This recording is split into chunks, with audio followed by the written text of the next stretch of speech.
Welcome to colour বার। আমি দেবস্মিতা শুরু করছি বিনোদন জগতের স্পাইসি লেটেস্ট খবর আর গসিপ নিয়ে এন্টারটেইনমেন্ট বুলেটিন কালার বার।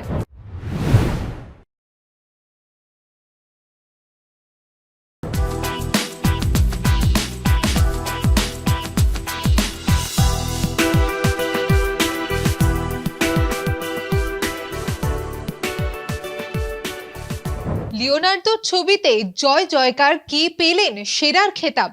মার্কিন যুক্তরাষ্ট্রের লস অ্যাঞ্জেলেসে ডলবি থিয়েটারে অনুষ্ঠিত হলো ৯৮তম একাডেমি অ্যাওয়ার্ড। এবারে কোন ছবিটি সেরার শিরোপা ছিনিয়ে নেবে সেদিকেই নজর ছিল গোটা বিশ্বের সিনেপ্রেমীদের। সেরা অভিনেতার শিরোপা কে পেলেন দেখে নেব। ৯৮তম একাডেমি অ্যাওয়ার্ডসে সেরার মুকুট পড়ল ওয়ান ব্যাটল আফটার অ্যানাদার, জিতে নিল ছটা অস্কার। সেরা ছবির শিরোপা জিতে নেয় ওয়ান ব্যাটল আফটার অ্যানাদার। এর আগে লিওনার্দো দি ক্যাপ্রিও অভিনীত দুটি ছবি টাইটানিক ও দ্য ডিপার্টেড অস্কারে সেরা ছবির পুরস্কার পেয়েছিল। রাজনৈতিক প্রেক্ষাপটে তৈরি action thriller one battle after another এই ছবির জন্য সেরা পরিচালকের শিরোপা জিতে নেন পরিচালক পল থমাস অ্যান্ডারসন। সেরা পার্শ্ব অভিনেতার খেতাব জেতেন সন পেন। এই ছবির জন্য সেরা সম্পাদনার পুরস্কার পেয়েছেন অ্যান্ডি জর্গেনসন। সেরা চিত্রনাট্যের শিরোপা পেয়েছেন পল থমাস অ্যান্ডারসন। সেরা কাস্টিংয়ের জন্য সম্মানিত ক্যাসেন্দ্রো কুলুকুন্ডিস। এছাড়াও অস্কারের মঞ্চে সেরা অভিনেতা হিসেবে অস্কার পেয়েছেন মাইকেল বি জর্ডান।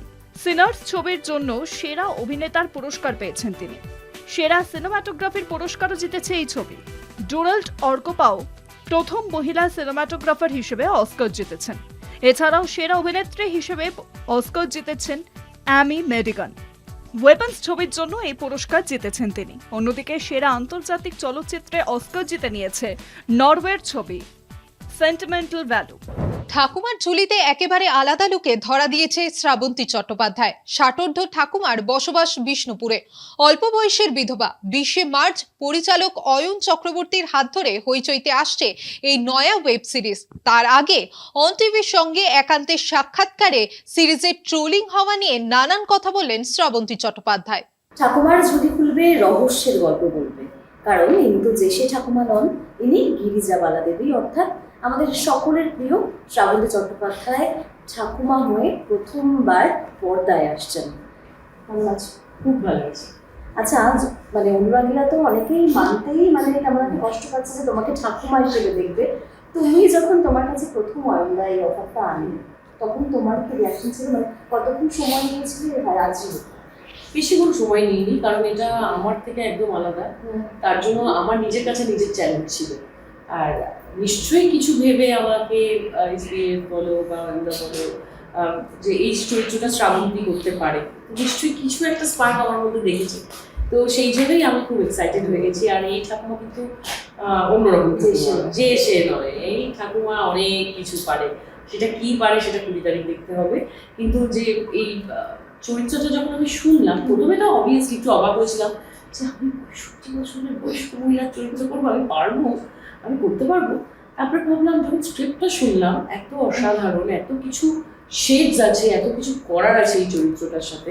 তো সেই জন্যই আমি সঙ্গে সঙ্গে বললাম যে এই চরিত্র যদি কেউ করে সেটা আমি করবো। আচ্ছা, এই চরিত্রের জন্য বলছিলে যে অনেক শেড যেমন হয়েছে, অনেক কিছু করতে হয়েছে তোমাকে, তুমি ভয়েস মডুলেশন। হ্যাঁ, একদম। সেটা কতটা কঠিন বা চ্যালেঞ্জিং ছিল তোমাকে?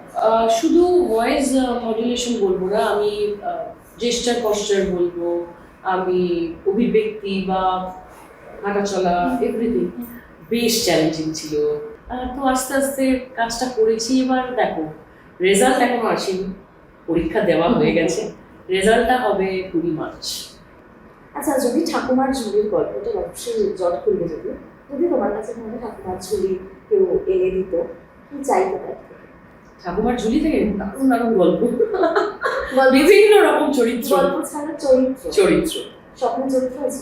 স্বপ্নের একটা কোনো চরিত্র নেই আমার কাছে। এটাও বলতে গেলে ঠাকুমার ঝুলিও আমার কাছে স্বপ্নের চরিত্র, কারণ একদম চ্যালেঞ্জিং একটা ক্যারেক্টার। গিরিজাবালা দেবী যেভাবে কথা বলেন সেভাবে দর্শকের একটা। আচ্ছা, ২০ মার্চ আসছে, গিরিজাবালা সান্যাল এবং যাজ্ঞসী ঠাকুমার ঝুলি দেখতে হবে কিন্তু। Thank you so much. দেখার জন্য সবাই অপেক্ষায় রয়েছে। ২০ তারিখ আসছে ঠাকুমার ঝুলি। পরিচিত। আজকের কালারবার এখানেই শেষ করছি। দেখা হচ্ছে পরবর্তী এপিসোডে। আমাদের এই স্পেশাল বুলেটিন কেমন লাগছে কমেন্ট করে জানান আমাদের। ফেসবুক পেজে, ইনস্টাগ্রামে, ইউটিউবে এবং এক্স হ্যান্ডেলে। অবশ্যই নজর রাখুন অন টিভিতে। অন টিভি, টিভি অন তো মিউজিক অন।